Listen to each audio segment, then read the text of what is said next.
todos, estamos aqui então com mais uma aula do projeto de ensino e pesquisa e excelência em pediatria, uma parceria entre a Faculdade de Ciências Médicas da Santa Casa de São Paulo e o Hospital Infantil Sabará.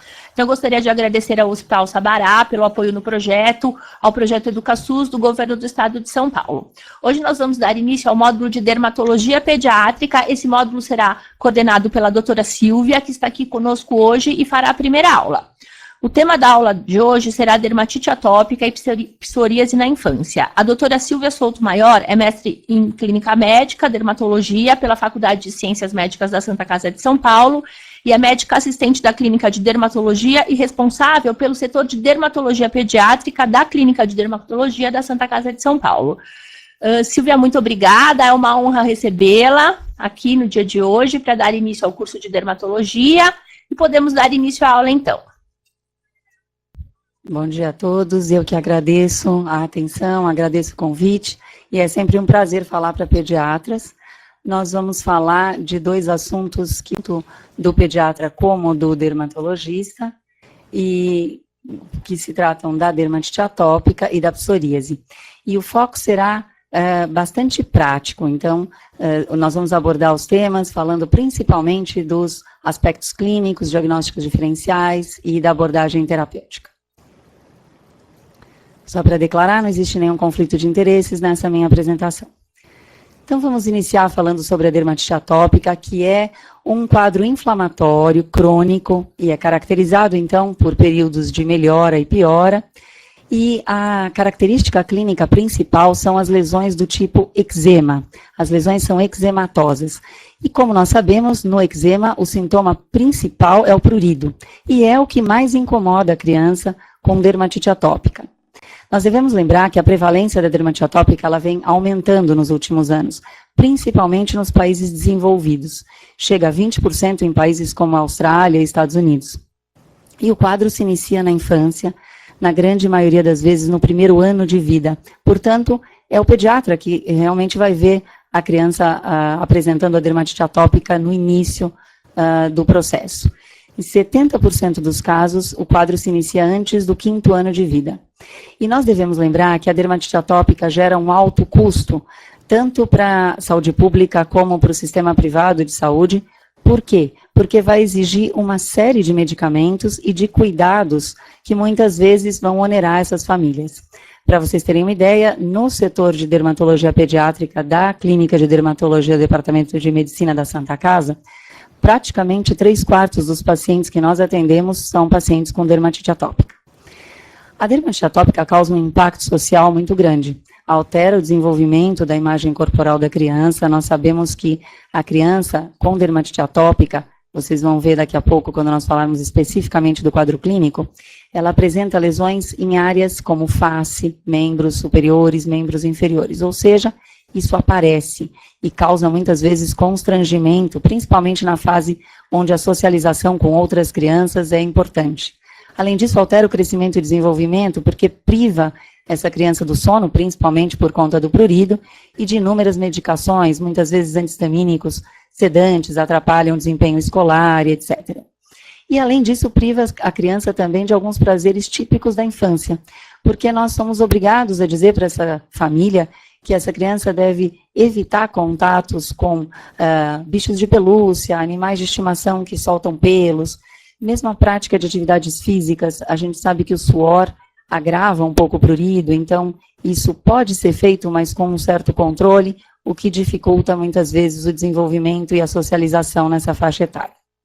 Só para relembrar, o quadro clínico da dermatite atópica é dividido em 3 fases. A fase infantil, que via de regra a gente considera até o 2º ano de vida, a fase pré-puberal do 2º até o 12º ano, e a fase adulta a partir dos 12 anos. Então vamos destacar alguns aspectos característicos de cada fase. Na fase infantil, aquela que vai até o 2º ano de vida, nós devemos lembrar que o acometimento da face e do couro cabeludo é marcante. E na face existe uma característica bem peculiar. A região frontozigomática é a mais acometida. E, caracteristicamente, essa dermatose, o eczema, poupa a região centrofacial, o que permite um diagnóstico diferencial muito importante nessa fase, principalmente no lactente, com a dermatite seborreica.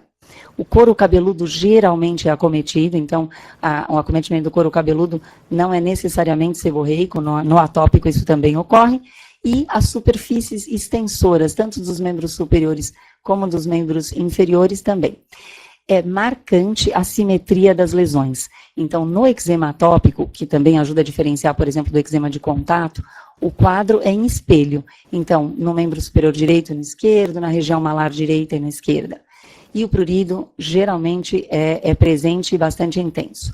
Um diagnóstico diferencial, por conta, inclusive, do prurido, deve se fazer com a escabiose. O paciente atópico pode apresentar escabiose concomitante, mas nós devemos lembrar que escabiose nessa faixa etária, como o Sarcoptes scabiei, as lesões preferenciais são nas áreas mais quentes, então a região plantar, a região palmar e o abdômen geralmente são acometidos e são características as micropústulas que ocorrem na região plantar. A pesquisa do ácaro do Sarcoptes scabiei pode ser feita nessas lesões e com isso se fecha o diagnóstico de escabiose. Ainda nessa fase infantil, um outro diagnóstico diferencial importante, nós vamos falar especificamente dela a seguir, é a psoríase. A psoríase é um quadro eritêmato descamativo, portanto, em geral, a psoríase não tem a exudação, a fase exudativa aguda do eczema, como ocorre na dermatite atópica. Então, uma coisa que ajuda a fazer o diagnóstico diferencial é que as lesões de psoríase são secas e descamativas, enquanto as lesões de dermatite atópica na fase aguda são úmidas, exudativas. Outra característica importante, as lesões de psoríase são bem demarcadas. Os limites das lesões são precisos em relação à pele normal, diferente do paciente atópico. Outro diagnóstico diferencial que deve se fazer, muitas vezes, é com as infecções fúngicas, principalmente as dermatofitoses. Então, aqui, um caso que foi bastante interessante de uma colega nossa da dermatologia, essa criança vinha sendo tratada como eczema atópico por se tratar de uma lesão malar, eritematose, que era pruriginosa, e com corticoide. Nós observamos aqui a característica da lesão bem delimitada, a gente chama isso de aspecto circinado, é como se houvesse uma cerquinha ao redor da lesão. Isso é bastante sugestivo de infecção fúngica, aqui no caso a presença de um dermatófito, Microsporum canis, que foi isolado. O exame micológico fecha o diagnóstico e exclui o diagnóstico de dermatite atópica. Já na fase pré-puberal, os aspectos clínicos mudam um pouquinho. Então, nessa fase, começa a aparecer o eczema flexural. Então, as dobras anticubitais, as dobras poplíteas, a região cervical, começam a ser as áreas mais acometidas. É lógico que muitas vezes não são exclusivamente as áreas acometidas. Podem haver lesões no tronco, nas superfícies extensoras. E o acometimento das pálpebras e a queilite, que é o acometimento dos lábios, também passa a ser mais característico. Nessa fase já pode haver a formação de liquenificação, ou seja, essas placas passam a ser mais espessas, há uma acentuação, um aumento da visualização do quadriculado cutâneo e o prurido se torna às vezes mais intenso. Diagnósticos diferenciais importantes nessa faixa etária, aqui um paciente atópico. Quando o acometimento é na pálpebra, nós devemos lembrar que o eczema, uma outra forma de eczema, a dermatite de contato, principalmente por produtos contidos nos esmaltes, nós sabemos que hoje o uso de cosméticos é cada vez mais precoce na infância. Então, a dermatite de contato, dermatite alérgica de contato por sensibilização por componentes de esmaltes, causa um eczema clássico, típico, que acomete as pálpebras. Então, sempre que o acometimento for exclusivo de pálpebras, nós devemos questionar a possibilidade de uma dermatite alérgica de contato. Quando o eczema acomete regiões específicas, por exemplo, aqui nós podemos observar o que nós chamamos de pulpite. Então, um afinamento da pele na região das polpas digitais, a gente chama isso de ceratolise, mas bastante localizado. Então, no caso, isso é uma dermatite de contato por irritação primária, contato com o giz, que é usado na escola. E aqui, um eczema de contato, causado por uso de um cosmético inadequado por essa criança, e uma dermatite de contato do tipo irritativa, somente no local na região onde foi aplicado o cosmético, é que houve o aparecimento do eczema, diferente do quadro atópico, com a sua simetria, evolução em surtos e recidivas. Outro diagnóstico diferencial nessa faixa etária, por conta do acometimento de pálpebra e periorbitário, com a psoríase. A psoríase também tem uma preferência por essa localização periorbitária, e nós chamamos mais uma vez a atenção para a característica clínica da psoríase, esse aspecto eritemato descamativo, bem delimitado e não eczematoso exudativo como o atópico. Aqui um paciente atópico, aqui uma paciente com uma dermatofitose, então observando aqui a característica, aquele aspecto circinado da lesão. Também essa paciente havia feito uso de corticoide e isso exacerbou. Então, no exame micológico, nós observamos presenças de hifas septadas até gordinhas por conta da corticoterapia. Na fase chamada adulta, ou seja, a partir do 12º ano de vida, então adolescentes e adultos, o quadro, em geral, o quadro costuma melhorar a partir dessa faixa etária. No entanto, alguns pacientes persistem com as manifestações da dermatite atópica mesmo a partir da adolescência. E aí, há uma mistura de apresentações clínicas. Então, o acometimento de pálpebras e a queilite geralmente continuam, o acometimento flexural, região cervical, anticubital e poplítea também, mas pode haver um quadro disseminado generalizado. O diagnóstico da dermatite atópica ainda é clínico. Não existe um exame laboratorial ou mesmo uma biópsia de pele que seja critério ou padrão ouro para diagnóstico de dermatite atópica. E esses critérios diagnósticos já são bem conhecidos e estabelecidos. Existem 2 padrões, então os critérios definidos por Hanifin-Radka e os critérios de Hanifin modificados por Williams. A grosso modo, segundo os critérios de Hanifin, o paciente que apresente 3 dos maiores e 3 dos menores pode ser diagnosticado como portador de dermatite atópica. E Williams diz mais ou menos a mesma coisa, mas fica um pouco mais simples. Nós dizemos que uma criança ou adolescente que apresente um quadro de prurido com 3 ou mais dos seguintes aspectos é portador de dermatite atópica. E se nós analisarmos esses aspectos, os aspectos são eminentemente clínicos, baseados no tipo de lesão, eczema, a localização das mesmas, por isso é importante conhecermos as diferenças e as peculiaridades de cada fase, quanto à localização das lesões, e o antecedente pessoal ou familiar de outras formas de atopia. Como é que nós conduzimos ou como nós abordamos o paciente atópico? Inicialmente, a anamnese deve ser uma anamnese bastante detalhada. Nós sempre chamamos a atenção que esses quadros, em geral, são bastante típicos. Então, um bebê de 1 ano de idade, com aquelas lesões eczematosas, frontozigomáticas, um prurido bastante intenso, períodos de melhora e piora. Quando já existe aí algum outro antecedente de atopia, em geral, nós sabemos, quando o paciente se apresenta para nós, que se trata de uma dermatite atópica. No entanto, nós precisamos estabelecer um vínculo, tanto com a família, como com o próprio paciente, quando é possível, para que haja uma boa condução do quadro. Sempre procurar estabelecer quais são os desencadeantes ou agravantes do eczema para aquela criança, e existem aí sim algumas peculiaridades individuais. Esclarecer as dúvidas, existem muitas dúvidas em relação à dermatite atópica, principalmente quando nós somos questionados sobre qual exame pode ser feito para se fechar esse diagnóstico. É difícil muitas vezes eles entenderem que o diagnóstico é clínico. Sempre indagar sobre a presença de outra forma de atopia concomitante, principalmente a asma, porque o paciente asmático, muitas vezes nas crises de broncoespasmo, recebe corticoides, e esses corticoides de uso sistêmico podem mudar um pouco o curso ou a apresentação das lesões cutâneas.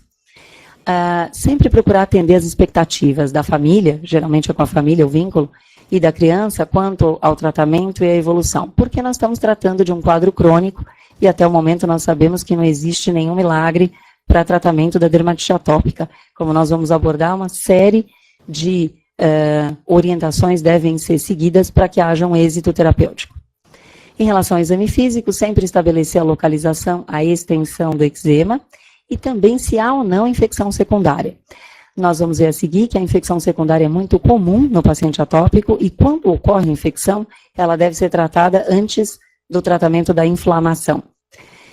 Em relação a exames complementares, em geral eles não são necessários. Nós costumamos pedir dosagem de IgE sérica total, principalmente nos quadros muito extensos e mais graves, para termos um parâmetro em relação ao prognóstico, e não, a IgE sérica não é um parâmetro diagnóstico de dermatite atópica.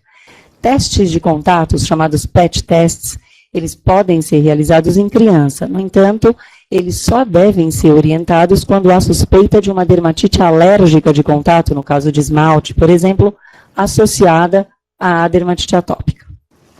As medidas de tratamento, as medidas terapêuticas, elas devem visar o combate do prurido, a melhora da barreira cutânea, nós sabemos que o atópico tem uma barreira cutânea alterada, combater os fatores de estresse, já que o estresse é um agravante ou desencadeante de crises atópicas, reduzir a inflamação e tratar a infecção quando existe. Então, nós podemos observar que o tratamento da dermatite atópica, ele abrange muito mais do que simplesmente o tratamento da inflamação. Então, quando nós falamos de tratamento da dermatite atópica, nós falamos de todas essas medidas. A restauração da barreira cutânea, que se dá principalmente às custas das orientações com o banho, nós vamos falar a seguir, e o uso de hidratantes emolientes, ela deve estar presente em todas as formas de dermatite atópica, em qualquer idade do paciente. O uso dos corticoides tópicos e dos imunomoduladores não corticoides são indicados para o tratamento da inflamação. As compressas úmidas, nós vamos falar um pouquinho a seguir, podem ser utilizadas principalmente para aumentar a absorção do produto que foi aplicado anteriormente. Então, nós costumamos usar a compressa úmida a seguir a aplicação do hidratante, mas existem relatos na literatura também de compressas úmidas sobre corticoides. As drogas de uso sistêmico, os antihistamínicos nós costumamos utilizar, mas nós sabemos que não são a única medida para controle do prurido, os antibióticos quando ocorre infecção, e as drogas imunossupressoras ou imunomoduladoras de uso sistêmico, realmente elas ficam reservadas para raros casos de extrema gravidade, uma vez que podem causar dependência e outros danos ao paciente, principalmente a população pediátrica. Em relação ao prurido, nós sabemos que para combater o prurido, algumas medidas devem ser adotadas. Então, as primeiras são a orientação em relação à vestimenta, às roupas. Essas crianças devem evitar o uso de roupas de fibras sintéticas. Então, de preferência, fibras naturais, como algodão. Mais recentemente, as fibras de bambu também podem ser utilizadas. Evitar lã, evitar tecido sintético diretamente em contato com a pele, quando isso se faz necessário, principalmente em lugares mais frios. Nós sempre orientamos a roupa de algodão previamente à roupa de lã. As unhas sempre curtas. Reduzir, na medida do possível, o uso de cosméticos e combater a sudorese excessiva. Como combater a sudorese? No verão, o que nós orientamos é que, se essa criança transpirou mais, ela pode ser submetida a um outro banho só com água e não com o sabonete para retirada do suor, desde que logo em seguida seja aplicado o hidratante emoliente. Esse hidratante emoliente é fundamental. Nós sabemos que na barreira do atópico, na barreira cutânea do atópico, o manto hidrolipídico ele está prejudicado. Existe um déficit de componentes da barreira cutânea que levam a uma perda excessiva de água. Por isso, essa barreira deve ser refeita. Sempre após o banho, a aplicação de hidratantes emolientes. Compressas úmidas sobre os hidratantes são muito bem-vindas, principalmente quando a área de pele está eczematizada. Isso minimiza o ardor e dá uma sensação de conforto após a aplicação do hidratante. Uso de antihistamínicos. Nós sabemos que a histamina não é a única responsável pelo prurido atópico. A cascata de liberação de citocinas inflamatórias também é responsável e a alteração da barreira cutânea também. Mas o que nós costumamos utilizar na prática é a associação de antihistamínicos sedantes à noite com não sedantes durante o dia para evitarmos que atrapalhemos as atividades diárias do paciente. Os antihistamínicos mais utilizados ainda são os de primeira geração. Nós costumamos utilizar na população pediátrica com muita frequência a hidroxizina. Lembrando que a hidroxizina, a meia-vida não é longa, então ela não pode ser utilizada uma vez ao dia. Quando a criança é pequena e pode ser fracionada a dose, melhor. Na criança maior, já em idade escolar, o uso da hidroxizina à noite, associada, por exemplo, à loratadina ou desloratadina pela manhã. O uso dessas compressas úmidas na literatura estrangeira, existem até produtos já comercializados para isso. Na prática clínica, no nosso meio, nós costumamos orientar fraldas de algodão úmidas na água morna, e essas a gente molha na água, torce e enrola literalmente, ou seja, faz uma compressa, um envelope sobre a área, por exemplo, o membro superior ou o membro inferior, logo após a aplicação do hidratante, principalmente quando a pele é muito seca ou existe ardor após a aplicação. Como eu falei antes, existe uma alteração genética, hoje em dia já se sabe que é especificamente no gene que codifica a filagrina, a mesma alteração genética que também é observada em quadros como ictioses, por exemplo. E essa alteração genética leva a um desequilíbrio da relação lipídios-queratinócitos da epiderme. Então, se nós comparássemos a uma parede de tijolinhos, é como se esse cimentozinho que une os tijolinhos estivesse prejudicado. E com esse dano à barreira cutânea, existe uma perda de água da derme através da epiderme e por isso a xerose tão intensa, o ressecamento tão intenso, que é uma das causas de prurido atópico. Daí a informação, a orientação aos pais que a criança deve tomar banhos sempre mornos, não muito quentes e rápidos. Deve-se desaconselhar o uso de esponjas ou buchas no banho. Os sabonetes devem ser pouco alcalinos. Nós lembramos que o pH da superfície da pele é ácido, em torno de 5,5 a 6,5, e o uso de sabonetes alcalinos seria uma prática desaconselhável pela agressão, mais uma agressão à barreira cutânea. E menos detergentes. Os hidratantes devem ser aplicados imediatamente após a retirada do banho e a secagem, e de preferência hidratantes do tipo calmantes ou suavizantes. Os hidratantes são divididos em 3 grupos: oclusivos, umectantes e os hidratantes emolientes. Os oclusivos são aqueles que, por um fenômeno mecânico, diminuem a evaporação de água. Exemplo clássico, petrolato, uma vaselina sólida. E também o cold cream. Eles podem ser utilizados, são mais baratos, no entanto, eles causam muitas vezes um desconforto com a aplicação diária. Já os umectantes, eles são bastante interessantes em relação a amplificar a hidratação. Eles conseguem ser bastante hidrofílicos e mantêm uma hidratação por mais de 24 horas. Exemplo clássico, ureia, lactato de amônio. No entanto, nos atópicos, na presença do eczema, eles devem ser evitados. Por quê? Porque são produtos que podem amplificar o prurido e agravar a irritação. Por isso, nós preferimos os hidratantes que rearranjam os lípides da pele do tipo emolientes. Só para vocês saberem, a definição de emoliente é qualquer substância que é usada para amaciar ou melhorar a capacidade de proteção da pele e mantê-la hidratada.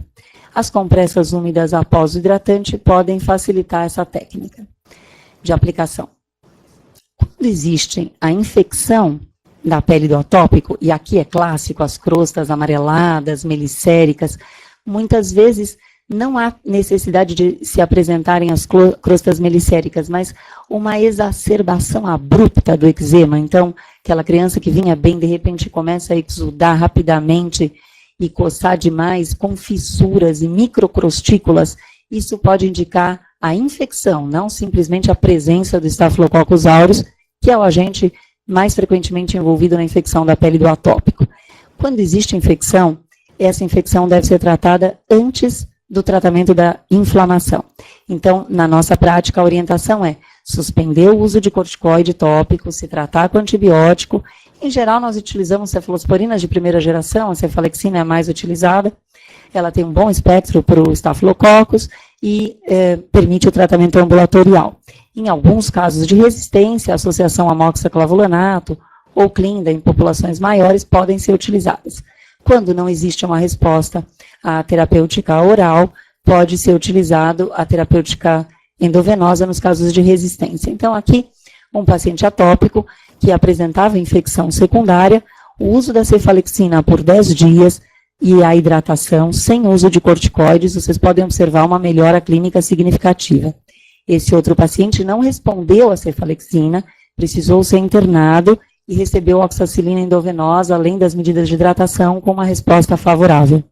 Aqui também uma outra paciente, após 10 dias, então antes e depois do uso do antibiótico via oral. Então, em relação à dermatite atópica, nós devemos salientar que ainda para nós é um grande desafio.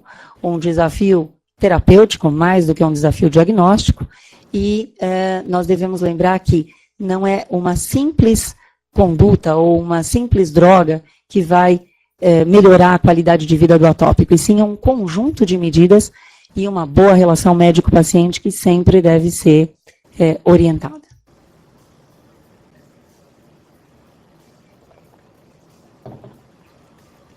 Prosseguindo a apresentação de hoje, nós vamos falar do segundo tema, que é psoríase na infância. E abriremos espaço para perguntas ao final da apresentação.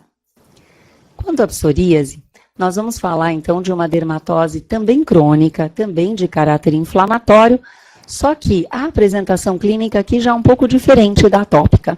O quadro, em geral, é eritemato descamativo, não existe exudação. O acometimento pode ocorrer na pele, no couro cabeludo, nas unhas e também nas articulações.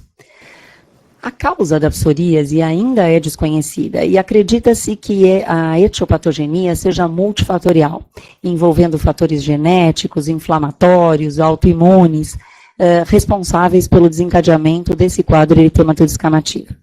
A predisposição genética é bastante conhecida e estudos mostram que quando um dos pais tem psoríase, essa criança, o filho, já tem 10% de risco de desenvolver a doença. Quando ambos os genitores têm psoríase, o risco chega até 50%. Em relação aos desencadeantes, nós sabemos que a infecção estreptocócica, principalmente a amidalite por estreptococcus, é um dos desencadeantes da psoríase, em geral da forma gutata, como nós vamos apresentar a seguir. Mas o estresse também pode desencadear psoríase e drogas. Os antimaláricos e os corticoides sistêmicos são as drogas mais implicadas nos desencadeamentos de psoríase na infância.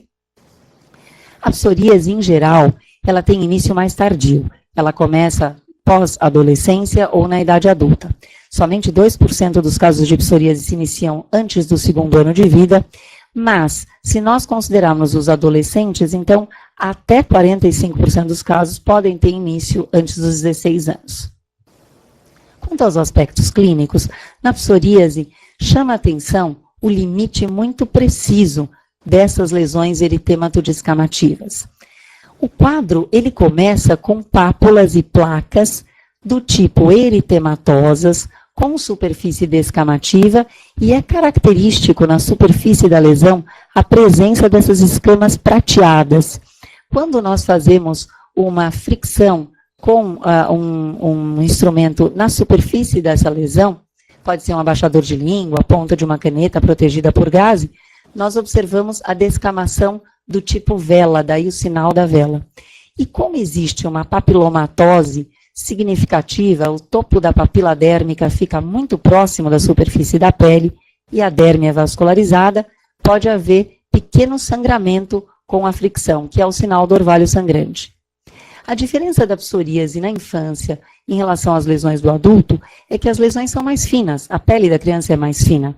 O prurido é muito frequente, diferente do adulto, onde ele é menos importante. O couro cabeludo, a face e a área de fraldas, além das outras áreas flexurais, são bastante acometidas.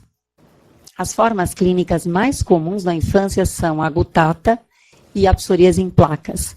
As formas vistas no adulto, pustulosa palmoplantar, pustulosa disseminada, eritrodérmica ou artrite psoriásica, são menos comuns na população pediátrica. Então, aqui, a forma gutata, aquela presença de lesões pequenas, geralmente arredondadas, com a escama prateada bem característica, a forma em placas, como nessas lesões, acometimento da área de fralda, e aqui um quadro que nós tivemos a oportunidade de acompanhar, uma psoríase pustulosa generalizada, eritrodérmica grave, que se saiu bem, mas é rara na infância. Forma-glutata é a mais comum. E, em geral, ela tem início abrupto. Então, muitas vezes, ela é interpretada até como uma farmacodermia ou como uma reação de hipersensibilidade a algum produto utilizado. No entanto, a característica clínica das lesões, então a gente chama atenção novamente à presença das lesões bem delimitadas, eritematosas, descamativas, é que chamam atenção e fazem pressupor esse diagnóstico. As faringites estreptocócicas são a infecção principal como desencadeante. Pode ocorrer concomitante também a dermatite estreptocócica perianal da criança. Nesses casos de glutata, pode haver remissão espontânea, sem tratamento após alguns meses, mas na grande maioria das vezes ocorrem surtos de recidivas nos 3 a 5 anos subsequentes. Os diagnósticos diferenciais de psoríase na infância devem ser feitos na fase de lactente, principalmente com a dermatite seborreica. Então, nós observamos que, em geral, a dermatite seborreica não tem aquela escama tão espessa, nem a delimitação tão precisa da lesão. E o aspecto clínico propedêutico do sinal da vela e orvalho sangrante não estão presentes. Na dermatite, quando a psoríase acomete a área de fraldas, devemos também fazer diagnóstico diferencial para a dermatite de contato da área de fraldas, desencadeada pelo contato com a urina e onde pode haver colonização secundária por leveduras do gênero Cândida. Na dermatite de contato da área de fraldas, as áreas de maior contato, as áreas convexas, no caso a vulva, a região peniana, elas são mais acometidas e não existe aquela delimitação tão precisa como no caso da psoríase. O eczema no molar também pode ser um diagnóstico diferencial e aqui uma dermatofitose também, por conta das lesões eritematosas e bem delimitadas, podem ser diferenciadas principalmente com a psoríase glutata. Lembrando que toda vez que se faz um diagnóstico, se tem a possibilidade de diagnóstico diferencial com uma doença infecciosa, deve-se tentar o exame aqui no caso micológico para isolamento do agente e aí se firmar o diagnóstico diferencial. Quanto ao tratamento da psoríase, ele também inclui ou abrange uma série de medidas, principalmente por se tratar de uma dermatose crônica, a orientação em relação ao curso crônico da doença, períodos de recidiva e de melhora, e a orientação em relação aos possíveis desencadeantes, principalmente, no caso da glutata, as infecções. O uso de emolientes, e aqui além dos emolientes, se pode usar queratolíticos, principalmente a ureia em concentrações menores, nós vamos falar disso, ele se faz necessário, a hidratação, o uso de emolientes ou queratolíticos, em todos os casos de psoríase. O uso de antibiótico, ele é aconselhável, principalmente quando supomos que o quadro teve início abrupto após uma infecção estreptocócica, e as medidas de terapêutica tópica, fototerapia e drogas sistêmicas, de acordo com as suas indicações. Em relação à terapêutica tópica, nós falamos que o uso de emolientes e queratolíticos, no caso a ureia, concentração para uso em criança, em geral 3%. No máximo 10% em áreas de placas mais espessas. E essa ureia pode ser associada a um cold cream ou a um creme emoliente para facilitar a distribuição do produto. Os corticoides tópicos são o carro-chefe no tratamento da psoríase e são as drogas de primeira linha. Eles são drogas bastante conhecidas, nós conhecemos os efeitos e podemos saber quais são os efeitos colaterais também. Em população pediátrica, sempre analisar a potência do corticoide em relação à segurança, principalmente por se tratar de pele fina, portanto a absorção dessa droga é maior, e como a psoríase acomete áreas flexurais na criança, inclusive a área de fralda, que é uma área que fica ocluída pela fralda, lembrando que qualquer produto aplicado na pele sob oclusão tem a sua absorção aumentada. Então, cuidado, nós costumamos relembrar que face e área de fralda, o corticoide utilizado deve ser a hidrocortisona 1%. Já nas extremidades ou regiões palmoplantares, a betametasona ou a mometasona, que é um corticoide de potência média, mas com menores efeitos colaterais, são os mais utilizados. Ainda em relação à terapêutica tópica, o calcipotriol, que é um análogo da vitamina D, pode ser utilizado. Ele deve ser evitado na face, nas áreas de pele muito fina, mas regiões como, por exemplo, aqui, dorso de mão, joelhos, cotovelos, pode ser uma boa opção terapêutica como poupador de corticoide. O coaltar, que é uma droga bastante utilizada na população adulta, concentrações que variam de 5% a 20%, ele tem um efeito antipruriginoso e antiproliferativo bastante conhecido. O problema do coaltar é o odor bastante desagradável. Então, nós costumamos utilizar coaltar muitas vezes em paciente internado ou por curtos períodos de terapêutica. Nós temos tido uma surpresa bastante interessante com o uso dos imunomoduladores não corticoides, principalmente para lesões de face e áreas flexurais, que seriam as lesões mais restritivas em relação ao uso dos corticoides, que seriam as drogas de primeira linha. Os imunomoduladores não corticoides liberados para uso pediátrico são o pimecrolimo e o tacrolimo. Lembrando que existe diferença de apresentação, o pimecrolimo só existe na apresentação creme, a 1%, e o tacrolimo, a apresentação é em pomada, um veículo mais oleoso. Os dois podem ser utilizados em população pediátrica. O tacrolimo, existe a restrição de idade a partir do 2º ano de vida, e a concentração para uso pediátrico é o 0,03%. Ambos devem ser aplicados 2 vezes por dia, e eles podem ter um efeito irritante? Podem. Esse efeito é bastante minimizado quando nós orientamos a aplicação do hidratante e 1 hora depois a aplicação do imunomodulador tópico sobre a lesão. A aplicação do hidratante não atrapalha a absorção dessas drogas, desde que haja esse intervalo, e facilita o uso 2 vezes por dia. Aqui um paciente do nosso ambulatório, após 3 meses de uso de pimecrolimo, creme, nessa localização, uma localização que seria restritiva para o uso de corticoides. Outra opção terapêutica seria a fototerapia. A fototerapia, nós sabemos que, de acordo com a radiação que é aplicada sobre a pele, a profundidade a qual essa radiação atinge é diferente. Então, em geral, nós utilizamos em crianças a fototerapia do tipo UVB. E a UVB Narrowband é a preferencial para uso pediátrico. No entanto, existem algumas restrições. Nós vamos ver a seguir que, principalmente, a restrição é colocar a criança dentro da câmara de fototerapia. E lembrar que a PUVA, que é a Associação de Fototerapia utilizando ultravioleta A, mais um psoralênico utilizado previamente, só é liberada pelas agências fiscalizadoras na idade acima de 12 anos. Esse daqui é o aparelho de fototerapia do tipo UVB Narrowband, que é utilizado na clínica de dermatologia do Departamento de Medicina da Santa Casa. Ele é mais ou menos padrão em relação às outras clínicas de fototerapia. Então, o paciente tem que entrar aqui, essa porta é fechada, vocês podem imaginar que, dependendo da faixa etária, isso fica inviável, já que tem que ser feito com proteção ocular e com cuidados para que não haja um dano com a luz que é emitida. Lembrando que todas as outras formas terapêuticas para psoríase, retinoides sistêmicos, acitretina, metotrexate, ciclosporina e, mais recentemente, os biológicos, eles devem ser restritos às formas graves, refratárias e extensas de psoríase, não devem ser drogas de primeira linha. E lembrando que os estudos com essas drogas são muito comuns em população adulta. Existem poucos estudos consistentes, então, duplos cegos comparativos em populações pediátricas utilizando essas drogas sistêmicas.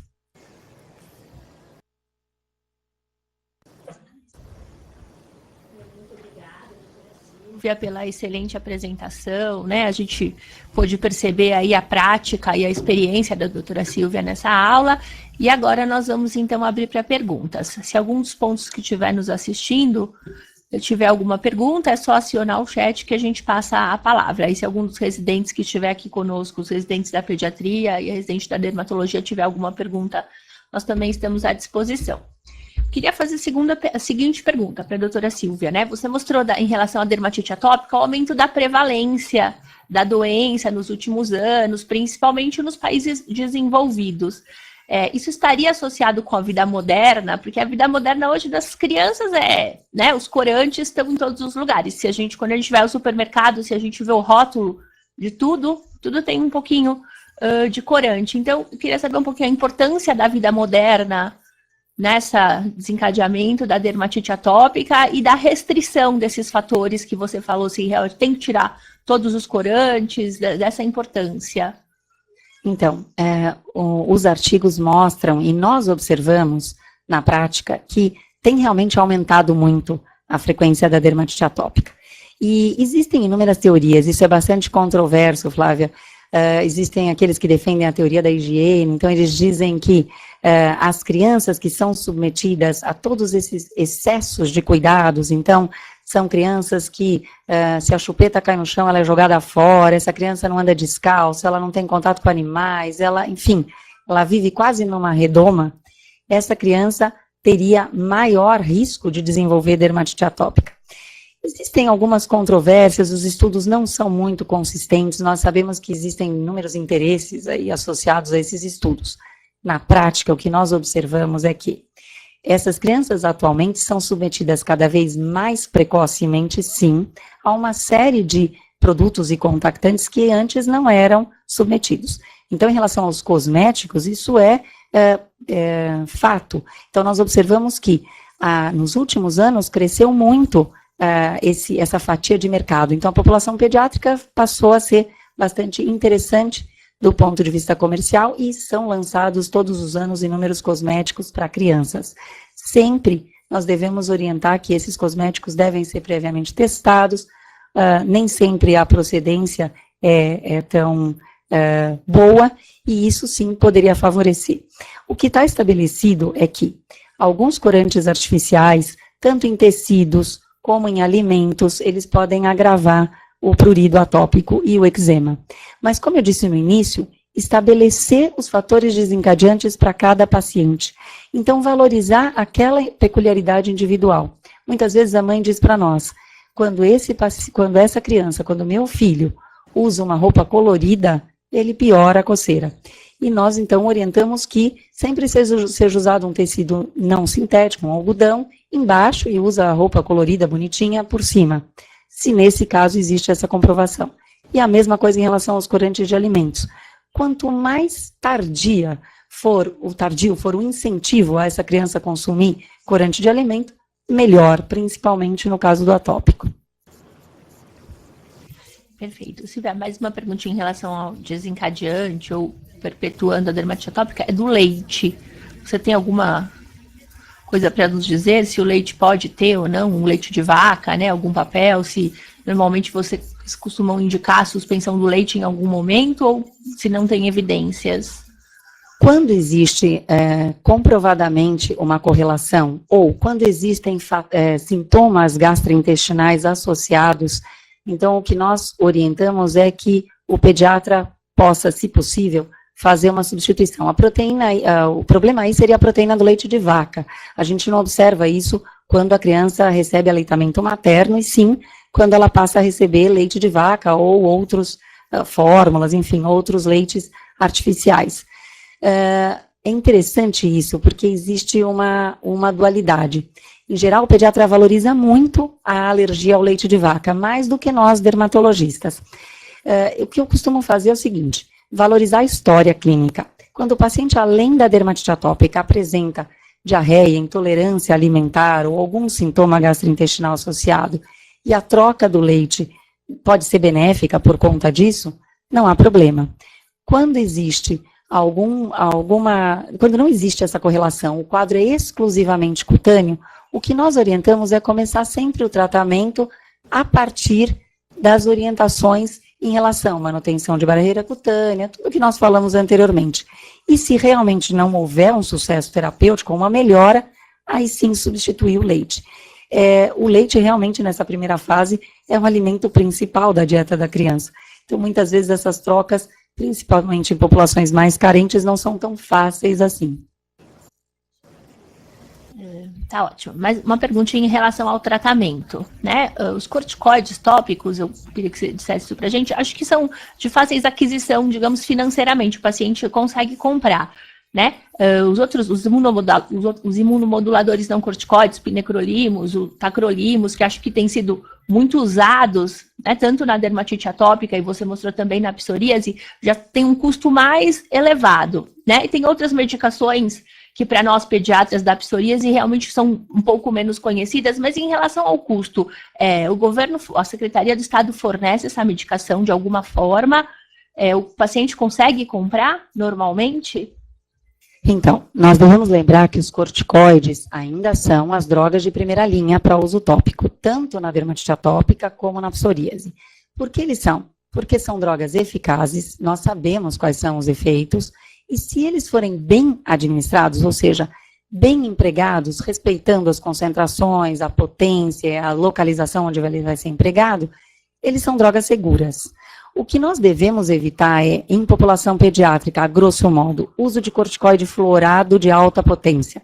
Clobetasol e triancinolona o uso deve ser muito restrito em população pediátrica. São drogas que provocam atrofia cutânea, estrias e aparecimento de telangiectasias muito precocemente, principalmente na pele fina e área de fraldas, áreas flexurais. Então, o que eu coloquei, a face e a região de dobra, é que são as áreas críticas. Muitas vezes, nessas áreas, se nós utilizarmos hidrocortisona, que é disponível, inclusive, na rede pública, pode ser uma ótima ferramenta, desde que o uso seja restrito. Na prática, nós orientamos assim. No surto de eczema, essa droga deve ser utilizada por períodos curtos, no máximo 2 semanas. Não se orientar ao uso prolongado da medicação. Como você disse, Flávia, é uma droga barata. Hidrocortisona 1%, muitas vezes, é muito mais barato do que o hidratante que a mãe vai comprar. Então, o que nós precisamos orientar é que ela vai gastar ou dispor dos recursos para hidratação, para a compra do sabonete adequado e menos em relação ao medicamento. Ela vai precisar menos do medicamento. Os imunomoduladores não corticoides, eles são drogas mais caras, eles não estão disponíveis nas redes. Para que eles sejam disponíveis para casos específicos e mais graves, onde há restrição ao uso de corticoide, tem que ser feito todo um processo, e isso não é fácil, não é prática, não é o usual. Nós devemos ressaltar que, para áreas críticas, como a área periorbitária, área dos lábios ou região perioral e áreas flexurais, pode ser uma outra opção terapêutica quando não houve o sucesso com a droga padrão, ou a droga de primeira linha, que é o corticoide. Perfeito. Então, eu queria mais uma vez agradecer, a gente realmente pôde aproveitar aqui, né, e observar a excelente experiência prática, ver como é que é o dia a dia da doutora Silvia. Silvia, vou passar mais uma vez a palavra para você, para as palavras finais, para a gente finalizar e anunciar a próxima aula. Então, eu gostaria mais uma vez de agradecer. Eu acho muito importante essa intercomunicação entre o pediatra e o dermatologista, que eu costumo valorizar tanto aqui na Clínica de Dermatologia da Santa Casa, como no consultório privado, é que o pediatra ainda é hoje um médico que consegue ter um melhor vínculo com a família e com o seu paciente. Então, sem dúvida nenhuma, é para ele que esse paciente vai se apresentar pela primeira vez. Daí a importância que o pediatra conheça os aspectos clínicos dessas 2 dermatoses que são tão comuns e saiba como manejar. Simplesmente os casos mais graves, aqueles que não respondem à terapêutica convencional, podem ser encaminhados ao dermatologista, e acho bastante saudável esse interrelacionamento. Eu agradeço a atenção, ao convite. Mais uma vez, vou agradecer ao Hospital Infantil Sabará pelo apoio nesse projeto durante todo esse ano. Gostaria de agradecer ao EducaSUS, a todos os pontos das tantas casas do interior que estiveram nos assistindo. A próxima aula, esse mês todo, então, nós teremos 4 aulas neste módulo de dermatologia. A próxima aula acontece no dia 16, na próxima quarta-feira, no mesmo horário, com o tema dermatoses mais frequentes no período neonatal, e a aula será ministrada pela doutora Selma Helene, que também é daqui da Santa Casa de São Paulo. Muito obrigada a todos e boa tarde.